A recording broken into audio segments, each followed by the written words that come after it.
كم الموضوع صار من جهتي. ما بشرح كل شيء ولكن شيء بسيط. حلو. تخيل ان انت جيت وقال لك قائد بوليتو انت الحرس حقي، انا استانست يا الله. المهم ما طويل العمر السلامه قال لي انت الحارس، قلت يا الله حارس والله كويس، حارس قائد بوليتو. بعدين يجي يقول لي انت مهرج. ايه لي القرد، يعني انا ما اقدر اسوي شيء. ليش؟ لانه هو مين حاط لنا كبير.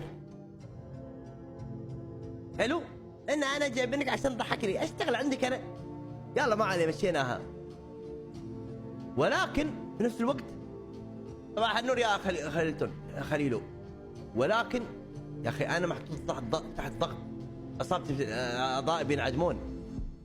اعضائي بينعدمون. مين ينعدم؟ اعضائي ولا يمسكون عفريت؟ يمسكون عفريت. بس في اهم ما علي اصابتي انا. هاك واقعيين. هذا اي بوس عصابي بيسوي الشيء هذا.